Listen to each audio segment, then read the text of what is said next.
My name is Gunter, properly pronounced Gunter Hartleb. I was born in what later on became East Germany. I lived under Russian occupation until I was 15, when my father decided he's had enough and made the move to West Germany. But you have to remember that in those days, in the 50s, the wall was not built yet. So when my father decided to leave in 56, it wasn't a great risk. The only stipulation was you had to have a relative in West Germany that you could visit, but not your family, only you as an individual. When my mother, my brother, and I followed Christmas of that year of 1956, my father hadn't come back yet. So since there were no computers, they couldn't really keep track of it that well. So we got out, and my father was already in West Germany setting up shop. I started fresh in West Germany in a city called Heidenheim. So I spent my 3 years apprenticeship there. I wanted to be a steamfitter. The word for steamfitter in Germany is heating mechanic. The word steam fitting comes from probably 1800 something, when everything was driven by steam, like your heating system in your house, in your hospital, in your school. Steam was being used to go through the pipes instead of water, which is used today. Somebody told me of a huge heating company that had a seat in Stuttgart. I ended up with a division in Stuttgart, and I worked all over the southern Germany area.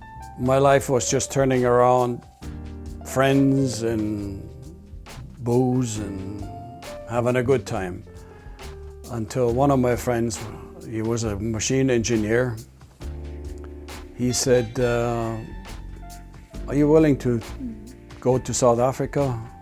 We're wasting our life, so let's go and start something else and see if we're doing better. South Africa, I said, I don't even speak English. He says that we'll take Canada and South Africa, apply to both countries, and whoever answers us, sends an answer to us first, that's where we go. Never heard from South Africa, but heard from Canada. Absolutely, we need you guys. They're waiting for you over there with open arms in Canada. Yeah, my foot. I came in 67, end of 68, that was the first time I worked. In between, I was doing all these odd little jobs here and there to stay alive. Car washing, cleaning in restaurants, collecting worms on golf courses at night. There were the odd night here and there where we were actually hungry. That's the first time I felt hungry in my life. So I started getting my first job with a company called Johnny Walker. Don't exist anymore, they're all gone.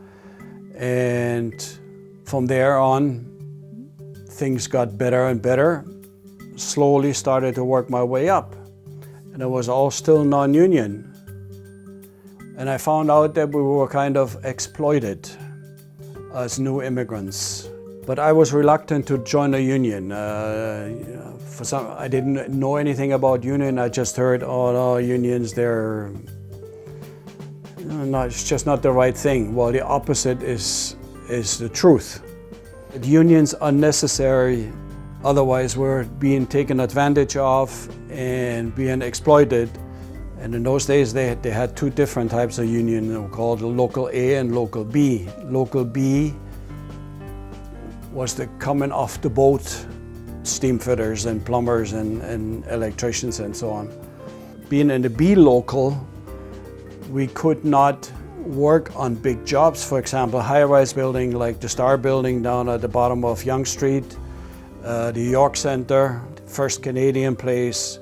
Those are all the buildings that we put the heating and air conditioning in. So in order to work on those jobs, you had to belong to the A-local part, which was the Cadillac of steamfitters, let's put it this way. So we all wrote our tests and slipped into the A-local, and now we were in the big league.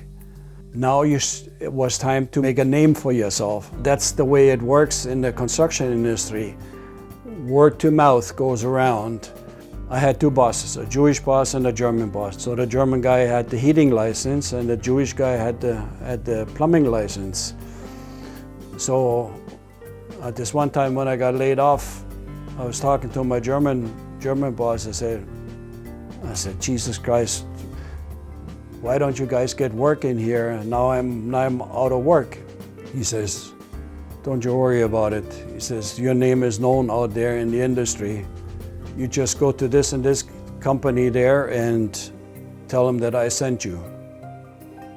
So I did, walked into this other company's office and said, I'm looking for a job. He says, well, we're not really hiring right now. I said, well, this and this guy sent me.